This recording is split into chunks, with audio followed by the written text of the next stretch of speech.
వాక్యంలోనికి వెళదాం. ఇర్మియా గ్రంథము 6వ అధ్యాయము 10వ వచనాన్ని మనం చదువుకున్నట్లయితే చూడండి, అక్కడ దేవుడు ఏమని మాట్లాడుతున్నాడు. విందురని నేనెవరితో మాట్లాడేదను, ఎవరికి సాక్ష్యం ఇచ్చేదను, వారు వినుటకు తమ మనసు సిద్ధపరుచుకొనరు గనుక వినలేకపోయిరి. ఇదిగో వారు యెహోవా వాక్యం నందు సంతోషము లేని వారై దానిని తృణీకరించుదురు. చూడండి ప్రియులారా, చదవబడిన వాక్య భాగాన్ని మనం గమనించినట్లయితే దేవుడు అంటున్నాడు, విందురని నేనెవరితో మాట్లాడేదను అని మాట్లాడుతున్నాడు. ఏదో ఒక మనిషి మాట్లాడే మాటలు కావు ఇవి, దేవుడు మాట్లాడుతున్నాడు. విందురని నేను ఎవరితో మాట్లాడేదను అంటున్నాడు. దేవుని మాట వినేవారు ఈ దినాలలో కరువయ్యారు అని చెప్పి దేవుడే అంటున్నాడు. ఈనాడు మనము మందిరాల్లో చూసినట్లయితే ఎంతోమంది భక్తులు ఉన్నారు, ఎంతోమంది దైవజనులు ఉన్నారు, భక్త సమాజం కోకొల్లులుగా ఉన్నారు. కానీ దేవుని మాట వినేవారు దేవునికి కరువయ్యారని దేవుడు చెబుతున్నాడు. ఇది చాలా దారుణమైన మాట. మనుషులు చెప్పారంటే ఏదో వారి స్వార్థం కొరకు చెప్పారో, లేకపోతే వారి మాట వినలేదని చెప్పారో అని అనుకోవచ్చు. అసలు సృష్టికర్తే ఈ మాట చెబుతున్నాడు, దేవుడే మాట చెబుతున్నాడు. ఆయన స్వరాన్ని వినలేకపోతున్నారని దేవుడు మాట్లాడుతున్నాడు. ఇంతకు ప్రజలు దేవుని స్వరాన్ని ఎందుకు వినలేకపోతున్నారు అంటే ప్రియులారా, దేవుని స్వరము వినలేకపోవటానికి చాలా కారణాలు ఉన్నాయి. ఈ దినాల్లో ఎవరు పట్టినా మాతో దేవుడు మాట్లాడాడు, మాతో దేవుడు మాట్లాడాడని చెప్పేవాళ్ళు ఎక్కువయ్యారు. కానీ వారు వింటున్నది దేవుని స్వరమో కాదో గుర్తించలేకపోతున్నారు. అసలు దేవుడు మనుషులతో ఎందుకు మాట్లాడతాడు, ఏ విషయాలు చెబుదామని దేవుడు మాట్లాడతాడు, ఆయన మాట్లాడిన వ్యక్తి ఎలా ఉంటాడు, దేవుడు మాట్లాడితే అసలు ఒక వ్యక్తి ఎలా ఉంటాడు అనే విషయాలను మనం తెలుసుకోవాలి. దేవుడు మాట్లాడాడు నాతో అని చెబుతారు కానీ వారి బ్రతుకు మారదు. దేవుడు మాట్లాడాడు నాతో అంటారు కానీ పరిశుద్ధత ఉండదు. దేవుడు నాతో మాట్లాడాడని చెబుతారు కానీ వారికి దైవ చిత్తం ఏమిటో స్పష్టంగా తెలియదు. పూర్వము దేవుడు అబ్రహాముతో మాట్లాడాడు, అబ్రహాముకు దేవుని చిత్తం ఏమిటో స్పష్టంగా తెలుసు. దావీదుతో మాట్లాడాడు, మోషేతో మాట్లాడాడు, పౌలుతో మాట్లాడాడు, భక్తులందరితో మాట్లాడాడు. వారికి దేవుని చిత్తం ఏదో స్పష్టంగా వారికి తెలుసు. అందుకే సమాజం అంతా వారిని వ్యతిరేకించినా వెలివేసిన వారు మాత్రం దేవుని కొరకు నిలబడ్డారు. చావనైనా చేస్తాం కానీ దేవుణ్ణి మాత్రం వదులుకోము సమాజం కొరకని సమాజాన్ని ఎదిరించారు వాళ్ళు కదా. కాబట్టి ఈ దినాల్లో దేవుడు మాట్లాడాడని చెప్పే వ్యక్తి దేవుని కొరకు ఒక వ్యక్తిని ఎదిరించలేడు, దేవుని కొరకు ఒక వ్యక్తిని త్యజించలేడు, దేవుని కొరకు తన సుఖాలన్నీ అసలు వదిలిపెట్టుకోలేడు. కానీ మాట్లాడితే దేవుడు నాతో మాట్లాడాడు అంటుంటారు. ఇంతకు మరి దేవుడు ఎవరితో మాట్లాడుతాడు, మనం విన్నది అసలు దేవుని స్వరమా కాదని మనం ఎలా గుర్తుపెట్టుకోవాలి, ఎలా గుర్తుపట్టాలి అసలు అంటే ప్రియులారా, చూడండి యోబు గ్రంథంలో దేవుడు ఒక చక్కని మాటను మనకు తెలియజేస్తాడు. యోబు గ్రంథము 36వ అధ్యాయాన్ని మనం చూసినట్లయితే ప్రియులారా, యోబు గ్రంథము 36వ అధ్యాయము 10వ వచనము, ఉపదేశము వినుటకై వారి చెవిని తెరవజేయుదును, పాపము విడిచి రండని ఆజ్ఞ ఇచ్చును అంటున్నాడు. ఉపదేశం వినుటకై దేవుడు ఏం చేస్తాడంటే వారి చెవిని తెరవజేయును అంటున్నాడు. దేవుడు ఆయన మాట వినటానికి మన చెవులను తెరవజేయాలి అని దేవుడు మాట్లాడుతున్నాడంటే అర్థం ఏమిటంటే మన చెవులు దేవుని మాటలు వినకుండా మూసుకుపోయినాయి అని అర్థం. దేవుడు తెరవజేయకుండా ఎవడు కూడా దేవుని స్వరాన్ని వినలేడు. ఇది నేర్చుకోవాలి. చాలామందికి వినగల చెవి ఉండదు. వినగల చెవి, చూడగలిగిన కన్ను అవి యెహోవా ఇచ్చేవి అని లేఖనం స్పష్టంగా తెలియజేస్తుంటే, వినగలిగిన చెవి లేకుండానే మేము దేవుని స్వరాన్ని విన్నాము అంటుంటారు. మేము దేవుని స్వరం విన్నాము అనే వ్యక్తులందరూ ఒకసారి వారిని వారు ఆత్మ పరిశీలన చేసుకోవాలి. ఎందుకంటే దేవా నీ స్వరాన్ని వినే చెవి నాకు ఇవ్వని వారేమైనా ప్రార్థన చేశారా? నీ స్వరమే నేను వినాలి అని ప్రార్థన చేసి వినగలిగిన చెవిని పొందుకున్నారా? ఎందుకు ఈ చెవిని పొందుకోవాలంటే ఆత్మీయ చెవులు మనకు మూయబడినవి. దేవుడు మొట్టమొదట ఆదామవ్వలను సృజించినప్పుడు వారు ఆత్మ చెవులు కలిగి ఆత్మీయ కన్నులు కలిగి ఉన్నారండి. ఎప్పుడైతే వారు తినవద్దన్న పండు తిన్నారో అప్పుడు వారు ఆత్మీయ చెవులు, కళ్ళు మూసుకుపోయినవి. చూడండి, ఆది కాండానికి మనం వచ్చినట్లయితే ప్రియులారా, ఆది కాండము 3వ అధ్యాయము 6-7 వచనాలు చూడండి. స్త్రీ ఆ వృక్షము ఆహారమునకు మంచిదనియు కన్నులకు అందమైనదనియు వివేకమిచ్చు రమ్యమైనదనియు ఉండుట చూచినప్పుడు ఆమె దాని ఫలములలో కొన్ని తీసుకొని తిని తనతో పాటు తన భర్తకును ఇచ్చెను. అతడు కూడా తినెను. అప్పుడు వారిద్దరి కన్నులు తెరవబడెను. వారు తాము దిగంబరులమని తెలుసుకొని అంజూరు పాకులు కుట్టి తమకు కచ్చడములను చేసుకునిరి అంటున్నాడు.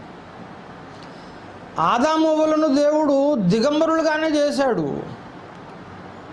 అయినా కానీ వారు దిగంబరులన్న సంగతి వారికి తెలియదు. ఇక్కడ ఏమంటాడంటే వారు సిగ్గు నెరగకుండా ఉన్నారు అంటాడు. వారికి సిగ్గు అంటే ఏమిటో తెలియదు అంట. అసలు సిగ్గు తెలియదు వాళ్ళకు. ఎప్పుడైతే తినవద్దన్న పండు తిన్నారో అప్పుడు వారి కన్నులు తెరవబడిన అంటున్నాడు. అంటే అప్పుడు దాకా మూసుకుపోయిన కన్నులేవో తెరుచుకున్నాయి. అప్పుడు వారికి దిగంబరులను గుర్తుపట్టారు. వాళ్ళకప్పుడు సిగ్గు తెలిసింది. ఈ కన్నులు ఏ కన్నులు అంటే శారీరకమైన కన్నులు తెరవబడ్డాయి, ఆత్మీయ కన్నులేమో మూసుకుపోయినాయి. అందుకే సిగ్గు అనేది వాళ్ళకు తెలిసింది. వారు దిగంబరులు అన్న సంగతి వాళ్లకు అర్థమైంది. కాబట్టి ప్రియులారా, దేవుడు మనల్ని పుట్టించినప్పుడు ఆత్మీయ చెవులతోనే పుట్టించాడు, ఆత్మీయ కన్నులతో పుట్టించాడు. ఆత్మలో మనం బ్రతికి ఉన్నవారమై దేవుడు మనల్ని పుట్టించాడు. ఎప్పుడైతే తినవద్దన్న పండు తిన్నారో అప్పుడు ఆత్మ చనిపోయింది అన్నాడు.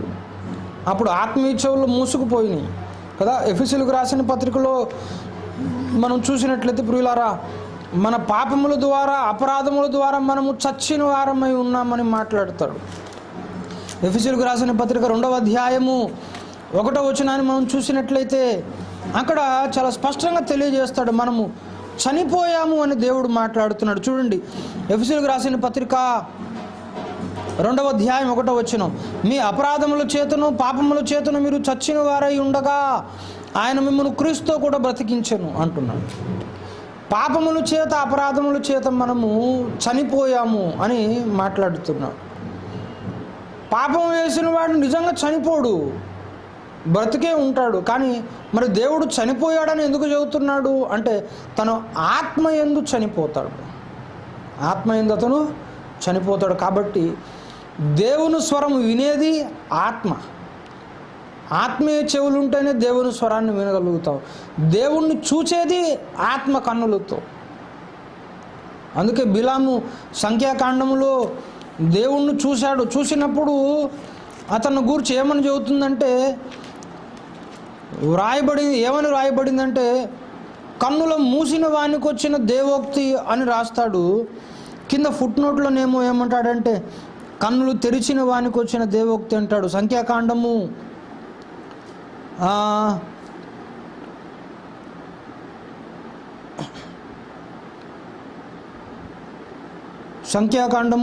20 4వ అధ్యాయము 24వ అధ్యాయము 3వ వచనం చూడండి. అతడు ఉపమాన రీతిగా ఇట్లనెను, బేరు కుమారుడైన బిలాముకు వచ్చిన దేవోక్తి, కన్నులు తెరిచిన వానికి వచ్చిన దేవోక్తి కదా, కన్నులు తెరిచిన వానికి వచ్చిన దేవోక్తి అని దేవవాక్కులు వినిన వాని వార్త. అతడు పరవశుడై కన్నులు తెరిచిన వాడై అన్నాడు. అక్కడ 1 నెంబర్ రాసి కింద ఫుట్ నోట్లో ఏమంటున్నాడంటే కన్నులు మూసిన వాడై అంటున్నాడు. మామూలుగానేమో కన్నులు తెరిచాడు, ఆత్మవశుడై కన్నులు తెరిచాడని చెబుతున్నాడు. ఫుట్ నోట్లోనేమో కన్నులు మూసినవాడు. ఇప్పుడు ఇతను కన్నులు మూసుకున్నాడా తెలుసుకున్నాడా అంటే శారీరకమైన కన్నులేమో మూసుకున్నాడు, ఆత్మీయ కన్నులేమో తెరవబడ్డాయి. కాబట్టి శరీర కన్నులు మూయబడుట ఉంది, తెరవబడుట ఉంది. ఆత్మీయ కన్నులు మూయబడుట ఉంది, తెరవబడుట ఉంది. ఆత్మీయ కన్నులు ఎప్పుడు మూసుకుంటాయంటే, ఆత్మీయ చెవులు ఎప్పుడు మూసుకుంటాయంటే మనం పాపము చేసినప్పుడు మన ఆత్మీయ కన్నులు చెవులు మూసుకుపోతాయి. ఎందుకంటే మన ఆత్మ చనిపోతుంది కాబట్టి. ఎప్పుడైతే మన పాపాలకు శుద్ధి కలుగుతుందో, యేసు రక్తంలో మనల్ని మనం కడుక్కొని శుద్ధులమై మన పాపాలను విడుదల పొందుకుంటాము. అదే మారు మనసు పొందిన వాళ్ళైతే పాపాలను కడుక్కొని పాప క్షమాపణ పొందుకొని యేసు రక్తంలో కడగబడి బాప్తిసం తీసుకుంటారు. అప్పుడు వారు ఆత్మీయంగా బ్రతికి వారి చెవులు కన్నులు తెరవబడతాయి. రక్షించబడిన వారైతే వారు దేవుని అడగాలి, ఎప్పటికప్పుడు మా కన్నులు తెరువయ్యా, మా చెవులు తెరువయ్యా, నీ మాటలు వినే భాగ్యం మాకు దయచేయి అని చెప్పి దేవుడిని అడగాలి. కాబట్టి ప్రియులారా, దేవుని మాటలు వినే చెవులు మనుషులకు లేవు. అవి కావాలని మనం అడిగి పొందుకోవాలి. ఎవరు పడితే వారు దేవుని స్వరాన్ని వినలేరు. కాబట్టి దేవుడు అంటున్నాడు, విందురని నేను ఎవరితో మాట్లాడేదను అని దేవుడు అంటున్నాడు. దాని అర్థం ఏమిటంటే దేవుని ఆత్మస్వరాన్ని వినగలిగిన చెవి కలిగిన వాడు ఎవడు లేడు అని దేవుడు తెలియజేస్తున్నాడు. దేవుని స్వరాన్ని వినాలంటే వినగలిగిన చెవిని, చూడగలిగిన కన్నును దేవుడు మనకు దయచేయాలి, దేవుడు ఇవ్వాలి మనకు. దాని కొరకు మనం ప్రత్యేకంగా ప్రార్థన చేయాలి. అప్పుడే యోబు గ్రంథం 36:10 చెప్పినట్లుగా వినగలిగిన చెవిని దేవుడు వారికి ఇస్తాడు అనే వాక్యం మన లోపల నెరవేరుతుంది. కాబట్టి ప్రియులారా, దేవుడు ఎందుకు ఈ మాట చెప్పాడంటే మన చెవులను తెరవజేయాలని, మన కన్నులు తెరవజేయాలి, మనం దేవుణ్ణి చూడాలని దేవుడి వాక్కు మనతో మాట్లాడుతున్నాడు. కాబట్టి మనం ఎప్పుడైతే వినగలిగిన చెవులను మనం పొందుకుంటామో దేవుని సన్నిధిలో, అప్పుడే మనం దేవుని స్వరం వినటం అనేది ప్రారంభమవుతుంది.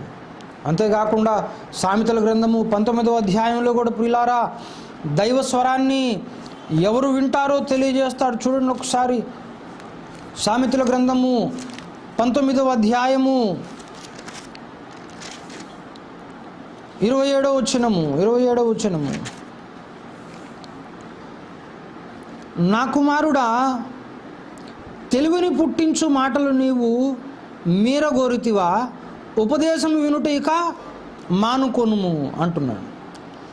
తెలివిని పుట్టించే మాటలు నీవు ఎప్పుడైతే మీరాలి అని అనుకున్నావో అప్పుడు ఉపదేశం వినుట మానుకో అంటున్నాడు. ఎందుకంటే అప్పుడు ఉపదేశం నీకు సరిగా అర్థం కాదు. దేవుని మాటలు నీకు అర్థం కావాలంటే నువ్వు జ్ఞానము పుట్టించే దైవలేఖనాలను అనుసరించి నడుచుట నేర్చుకోవాలి. వాక్యాన్ని అనుసరించుట అనేది నీకు చేత కానప్పుడు, వాక్యానుసారంగా నడుచుకోవటం అనేది నీకు చేత కానప్పుడు వినగలిగిన చెవి కూడా నీకు ఉండదు. ఎప్పుడైతే వాక్యాన్ని మీరావో దేవుని మాటలు వినుట నీకు మరుగైపోతుంది. కాబట్టి మనము పాపానికి దూరంగా ఉండాలి. యెషయా గ్రంథంలో అదే అంటాడు కదా. యెషయా గ్రంథము 59వ అధ్యాయంలో ప్రియులారా, వినుటకు ఆయన చెవులు మందము కాలేదు, రక్షింపనేరకయుండునట్లు యెహోవా హస్తము కూర్చగాలేదని మాట్లాడుతూ చూడండి. యెషయా గ్రంథము 59వ అధ్యాయము 1వ వచనం చూడండి. రక్షింపనేరకయుండునట్లు యెహోవా హస్తము కూర్చ కాలేదు, విననేరకయుండునట్లు ఆయన చెవులు మందము కాలేదు మీ దోషములు మీకును మీ దేవునికి అడ్డముగా వచ్చెను, మీ పాపములు ఆయన ముఖమును మీకు మరుగుపరిచెను గనుక ఆయన ఆలకింపకున్నాడు అంటున్నాడు. దేవునికి మనకు మన పాపాలు అడ్డుగోడలా వస్తాయి. అప్పుడు మన మాట దేవుడు వినలేడు, దేవుని మాట మనం వినలేము. కాబట్టి దేవుని మాట వినాలి అనుకునేవాడు తన్ను తాను ఎప్పటికప్పుడు పరిశుద్ధుడుగా యేసు రక్తంలో కడుక్కొని శుద్ధీకరించుకుంటూ ఉండాలి. ఇది చాలా ప్రాముఖ్యమైన సంగతి ప్రియులారా. దేవునితో సహవాసం చేయాలి, దేవునిని చూడాలి, దేవుని స్వరాన్ని వినాలి అనుకునేవాడు మొట్టమొదట పరిశుద్ధుడు కావాలి. అందుకే మత్తయి సువార్తలు అంటాడు కదా, హృదయ శుద్ధి గలవారు ధన్యులు, వారు దేవునిని చూచెదరు అంటాడు. హృదయ శుద్ధి గలవారు ధన్యులు, వారు దేవునిని చూచెదరు అని మాట్లాడుతున్నాడు. దేవునిని మనము చూడాలి అంటే ప్రియులారా మనకు పరిశుద్ధత కావాలి. దేవుని స్వరము మనం వినాలంటే మనకు పరిశుద్ధత కావాలి. పరిశుద్ధత లేకుండా ఆయనను చూడనులేము, ఆయనను వినులేము. చూడండి, హెబ్రీయులకు రాసిన పత్రిక 12వ అధ్యాయం 14వ వచనంలో అదే మాట అంటాడు. అందరితో సమాధానమును పరిశుద్ధతయు కలిగి ఉండుటకు ప్రయత్నించుడి, పరిశుద్ధత లేకుండా ఎవడునూ ప్రభువును చూడడు అంటున్నాడు. పరిశుద్ధత లేకుండా దేవుణ్ణి చూడలేడు, పరిశుద్ధత లేకుండా దేవుని స్వరాన్ని వినలేడు. కాబట్టి దేవుని స్వరం వినాలంటే మొట్టమొదట మనకు వినగలిగిన చెవి కావాలి. వినగలిగిన చెవి ఉన్నంత మాత్రాన సరిపోదు, పరిశుద్ధత కావాలి మనకు కదా. ఎప్పటికప్పుడు పాపము నుండి విడిపించబడుతూ ఉండాలి. ఎప్పటికప్పుడు యేసు రక్తంలో మనల్ని మనం కడుక్కొని శుద్ధులం అవుతూ ఉండాలి. అప్పుడే దైవ స్వరాన్ని మనం స్పష్టంగా వినగలుగుతాం.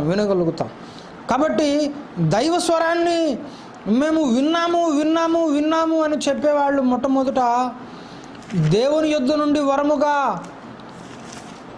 ఆ వినగలిగిన చెవిని పొందారో లేదో పరీక్షించుకోవాలి. అంతేకాకుండా తమను తాము ఎల్లప్పుడూ యేసు రక్తంలో కడుక్కుంటూ పరిశుద్ధులుగా ఉంటున్నారో లేదో కూడా చూసుకోవాలి.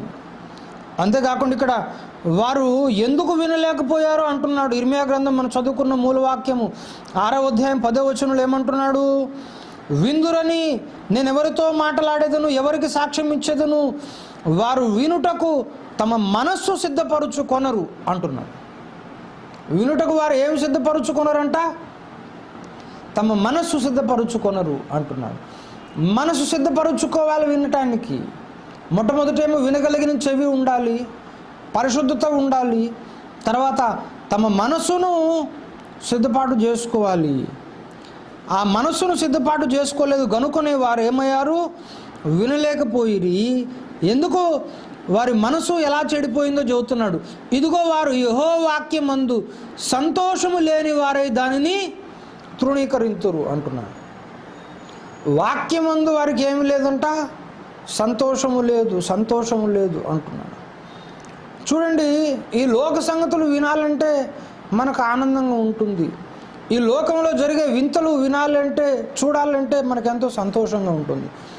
అదే వాక్యం వినాలంటే చాలామంది బోర్గా ఫీల్ అవుతుంటారు. సంఘాలలో కూడా మనం చూస్తుంటాం, పాటలు పాడినంతసేపు హాయిగా అందరూ ఉత్సాహంగా సంతోషంగా చప్పట్లు కొట్టి పాటలు పాడి దేవుని ఆరాధిస్తూ ఉంటారు. వాక్యం చదువుకుందాం అనగానే కన్నులు మూతపడుతుంటాయి. పాటలు పాడేంతసేపు శబ్దాలు వినపడుతుంటాయి కాబట్టి సంతోషంగా ఉండగలుగుతారు. వాక్యం చదువుకుందాం అనగానే ఆటోమేటిక్ నిద్ర వచ్చేసింది. ఎందుకు అంటే దేవుని సన్నిధికి వచ్చి వాక్యం వినాలి నువ్వు అనుకుంటే సరిపోదు. వాక్యం వినేవాడికి వాక్యమునందు ఆనందించే మనసు ఉండాలి. దావీదు వాక్యాన్ని ధ్యానించాడు, దివారాత్రులు ధ్యానించాడు. ఎందుకు ధ్యానించాడు? ఇది మనకెందుకు చేత కావట్లేదంటే యెహోవా ధర్మశాస్త్రం నందు ఆయన ఏం చేస్తున్నాడంటే ఆనందించుచున్నాడు అంటున్నాడు. దేవుని మాటలు వినుట యందు మనకేముండాలంటే ఆనందం ఉండాలి, సంతోషం ఉండాలి. లేకపోతే ప్రియులారా, దేవుని మాటలు మనం వినలేము, విన్న వాటిని అంగీకరించి విధేయత చూపించలేము. ఒకవేళ బలవంతంగా వచ్చి మనం కూర్చున్నా కానీ దేవుడు మాట్లాడుతుంటే మనకు విసుకొస్తూ ఉంటుంది, విసిగిపోతాము. కారణం ఏంటంటే అది మన మనసును రంజింపజేయలేకపోయింది. ఆ మాట మన మైండ్కు సంతోషాన్ని కలిగించలేకపోయింది. అదే మీరందరూ కూర్చోండి, మీకు అందరికీ తలా 10,000 ఇస్తాను, దేవుని మాటలు 1 గంట సేపు వింటానంటే ఆ 10,000 మీద దృష్టితో మనం సంతోషంగా వాక్యాన్ని వినగలుగుతాం. ఎందుకంటే ఇది అయిపోతే మనకు 10,000 దొరుకుతాయని ఆనందంతో. కాబట్టి దేవుని మాటలు వినాలి అంటే మనకేముండాలంటే వాక్యమందు ఆనందం ఉండాలి, వాక్యమందు సంతోషం ఉండాలి. అప్పుడు మనము దేవుని మాటలను శ్రద్ధగా వినగలుగుతాం. కాబట్టి దేవుడు మనతో మాట్లాడాలి అంటే ప్రియులారా, మొట్టమొదటి వినగలిగిన చెవి ఉండాలి, రెండవది పరిశుద్ధత ఉండాలి, మూడవది మన హృదయమందు వాక్యమును బట్టి ఆనందించే లక్షణం ఉండాలి. యెహోవా ధర్మశాస్త్రం నందు ఆనందించే సంగతి మనలో ఉండాలి. అప్పుడే దేవుని స్వరాన్ని మనము వినగలుగుతాం. లేకపోతే దేవుడు మాట్లాడుతున్నా కానీ మనం చెవిటి వారి వల్లే దేవుని స్వరాన్ని వినకుండా ఉంటాము. మరి మాకు చాలామంది అనొచ్చు, మాకు ఈ లక్షణాలు ఉన్నాయండి, మేము వింటున్నాం దేవుని స్వరాన్ని వినకుండా మేము తప్పిపోయామని మీరే అనుకుంటున్నారు.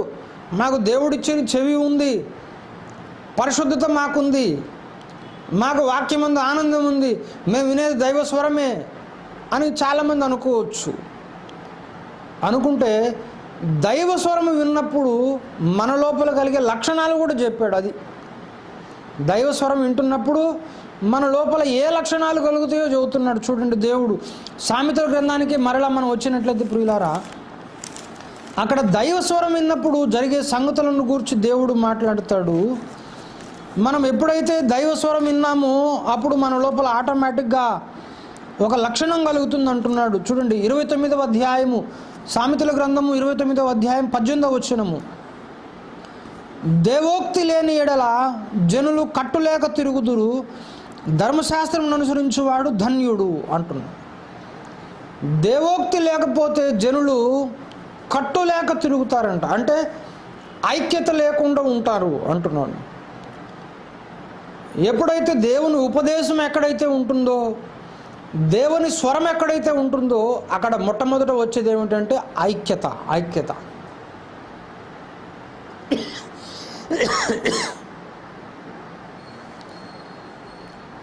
కాబట్టి దైవస్వరాన్ని ఒక వ్యక్తి విన్నాడు అంటే అతడు ఏమి కోరుకుంటాడంటే ఐక్యతను కోరుకుంటాడు. ఐక్యతను కోరుకునే వ్యక్తి దైవస్వరాన్ని విన్నవాడని మనం గుర్తుపట్టాలి కదా. సాతాను ఎప్పుడు కూడా ఏం చేస్తాడంటే మన మీద పితరులు చెబుతుంటాడు, మన లోపాలు ఎదుటివారికి చెబుతుంటాడు, ఎదుటివారి లోపాలు మనకు చెబుతుంటాడు. దేవుడేమో మన లోపాలు అసలు ఎవరికి చెప్పడు, అసలు మన లోపాలను ఆయనే మర్చిపోతాడు. చాలామంది ప్రార్థన చేసి నేను దేవుని స్వరం విన్నాను, పలానా వ్యక్తి పాపం చేయటం నేను చూశాను అంటుంటారు. దేవునికి రెండో పని లేదా? ఎవడు పాపం చేశాడు చూపించడమే దేవుని పని. దేవుడు అలా ఎందుకు చేస్తాడు? దేవుడు పక్కవాడి పాపాలను చూపించాడు, నీ పాపాలను చూపిస్తాడు. నీకు పక్కవాడి పాపాలను నీకు కనపడ్డాయి అంటే అది సాతాని. కాబట్టి పక్కవాడి పాపాలను నీకు మాటి మాటికి దేవుడు చూపించడు, అలా చూపించేది సాతాని. ఎందుకంటే నీతిమంతుడు ఇతరులను అవమానపరచనొల్లడు అంటాడు. యోసేపుని గురించి మాట్లాడుతూ మత్తయి సువార్తలో నీతిమంతుడైన యోసేపు మరియను అవమానపరచనొల్లక, ఆమె గర్భవతి అయింది మరియా, ఆమెని అవమానపరచకూడదు అనుకున్నాడు. ఎందుకంటే అతడు నీతిమంతుడు కాబట్టి అవమానపరచకూడదు అనుకొని నేనే పారిపోదాము, వీడు తప్పు చేసి పారిపోయాడు, నా నిందేదో నా మీదకి వచ్చిందని చెప్పి యోసేపు పారిపోవాలనుకున్నాడు. కానీ దేవదూత మాట్లాడి ఉండమని చెప్పాడు అనుకున్నది వేరే సంగతి. నీతిమంతుడు పక్క వాళ్ళ తప్పులను చూపించి వాళ్ళని ఎద్దేవా చేయాలని, వాళ్ళని విమర్శించాలని అనుకోడు ఎప్పుడూ కూడా. నీతిమంతుడైన మనుషుడే అలా అనుకోడు. మరి నీతిమంతుడైన దేవుడు పక్కవారి పాపాలు నీకు నాకెందుకు చూపిస్తాడు? చూపించడు. అలా చూపించాడంటే సాతానది. కాబట్టి ఇతరుల లోపాలు మనకు దేవుడు చూపించాడు. అందుకే దేవుడు ఏం చెప్పాడు? నీ కంటిలో ఉన్న దూలాన్ని తీసేసుకో అన్నాడు. అప్పుడు ఎదుటివాని కంట్లో నలుసును ఈజీగా నువ్వు తీసేయొచ్చు అన్నాడు. అంటే అర్థం ఏంటి? మన పాపాలనేమో దూలంలాగా చూడాలి, ఎదుటివాడి పాపాలనేమో నలుసులాగా చూడాలి కదా. కానీ మనలో చాలామంది ఏం చేస్తుంటారంటే మన పాపాలనేమో నలుసులాగా చూస్తుంటారు, ఎదుటివాడి పాపాలని దూలాల్లాగా చూస్తుంటారు. వాడు తప్పు చేస్తే ఘోరంగా శిక్షించాలని చూస్తుంటారు, విమర్శించాలని చూస్తుంటారు. మనం తప్పు చేస్తే అదే ఉందిలేండి, ఆ మాత్రం చేయని వాళ్ళు ఎవరు తప్పు అంటుంటారు కదా. కాబట్టి తప్పులను మనము ఎన్నితే, తప్పులను మనం లెక్కలోకి తీసుకుంటే తప్పు లేని ఒక మనిషి కనపడడు, ఒక భక్తుడు కనపడడు. దావీదు తప్పు చేయలేదా? మరి దేవుడు దావీదుని ఎందుకు వాడుకున్నాడు?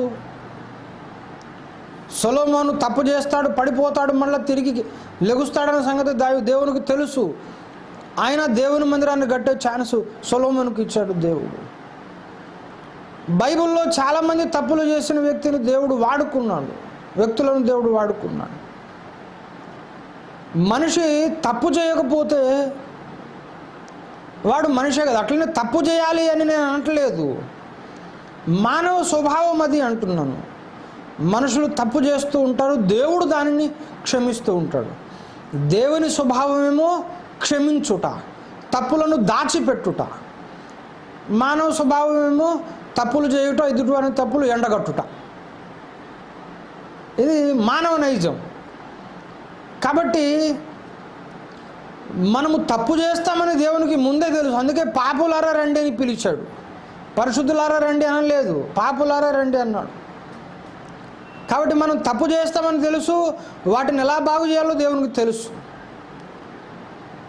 మనం చిన్న చిన్న పొరపాట్లు మన ద్వారా జరుగుతున్నా కానీ దేవుడు మనల్ని వాడుకుంటాడు.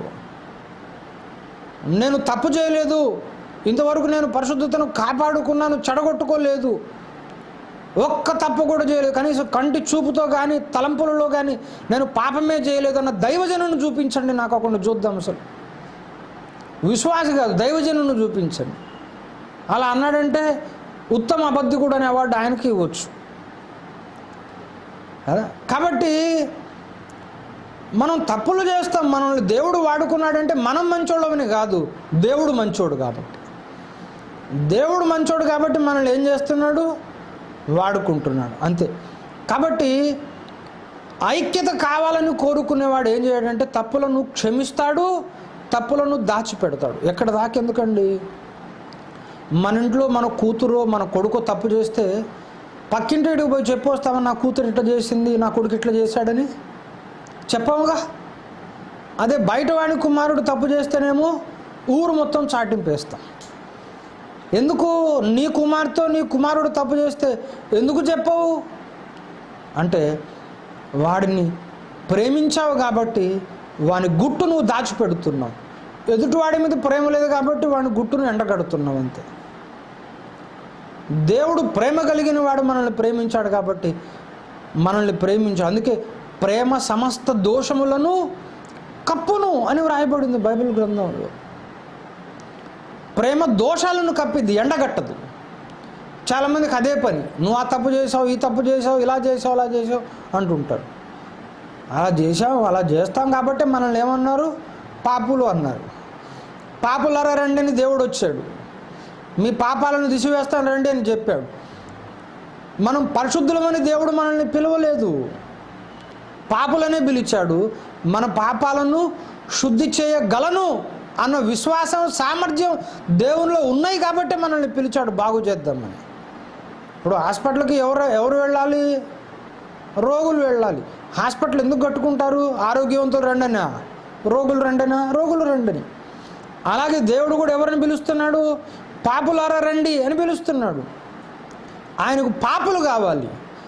పాపులు వస్తే ఏం చేస్తాడు? వారిని బాగు చేసి, శుద్ధి చేసి, పవిత్రపరిచి తనకు ఉపయోగపడే విధంగా మలుచుకుంటాడు ఆయన కదా. ఎఫెసీ రాసిన పత్రికలో అదే అంటాడు. చూడండి ఒకసారి, ఎఫెసీలకు రాసిన పత్రిక 5వ అధ్యాయం మనం చూసినట్లయితే ప్రియులారా, దేవుడు సంఘము కొరకు ప్రాణం పెట్టి ఆ సంఘాన్ని పవిత్రపరచాలనుకుంటున్నాడంట. ఎలాంటి కళంకము కానీ, ముడత కానీ, అటుది మరి ఏది కూడా లేని సంఘంగా ఉండాలని దేవుడు కోరుకుంటున్నాడు అంటున్నాడు. చూడండి, ఎఫెసీలకు రాసిన పత్రిక 5వ అధ్యాయము 25, 27 వచనాలు చూడండి. పురుషులారా, మీరును మీ భార్యలను ప్రేమించుడి, అటువలే క్రీస్తు కూడా సంఘమును ప్రేమించి అది కళంకమైనను, ముడతైనను, అటుది మరి ఏదైనను లేక పరిశుద్ధమైనది గాను, నిర్దోషమైనది గాను, మహిమగల సంఘము గాను ఆయన తన ఎదుట దానిని నిలవబెట్టు కొనవలెనని వాక్యముతో ఉదక స్నానము చేత దాన్ని పవిత్రపరిచి పరిశుద్ధపరచుటకై దాని కొరకు తను తాను అప్పగించుకొని అంటున్నాడు. దేవుడే సంఘాన్ని పరిశుద్ధపరచాలనుకున్నాడు. దేవుడే నిష్కళంకమైన సంఘాన్ని తీర్చిదిద్దాలనుకుంటున్నాడు. దేవుడు అనుకుంటున్నాడు అంటే సంఘంలో ఏముందని? కళంకం ఉంది, అపరిశుద్ధత ఉంది, అవిధేయత ఉంది. అందుకే సంఘాన్ని పిలిచి అవన్నీ లేని సంఘంగా చేయాలనుకుంటున్నాడు దేవుడు. కాబట్టి ఐక్యత కావాలని కోరుకునేవాడు తప్పులను ఎంచడు. మనం తప్పులను ఎంచితే ఎడబాటు అయితే కానీ ఐక్యత కలగదు ఎప్పుడు కూడా. ఐక్యత కావాలి అనుకున్నవాడు ఏం చేయాలి? తప్పులను దాచిపెట్టాలి. తప్పును కూడా ఎలా ఖండించాలో, ఎలా చెప్పాలో, ఎలా బుద్ధి చెప్పాలో కూడా తెలివి కలిగి ఉండాలి. మాటికి మనం తప్పులను ఎంచుతూ ఉంటే అక్కడ ఐక్యత రాదు.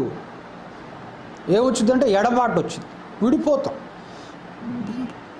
కానీ దైవ స్వరం విన్నవాడు ఏం చేస్తాడంటున్నాడు? ఐక్యతను కాపాడుకుంటాడు కదా. ఉపదేశం లేని ఎడల జనులు కట్టులేక తిరుగుదురు అన్నాడు. మరి ఉపదేశం ఉంటే జనులు కట్టుగలిగి ఉంటారు. ఎవరైనా దైవ స్వరాన్ని వింటే వారు ఏమనుకుంటారంటే మేము ఒక్క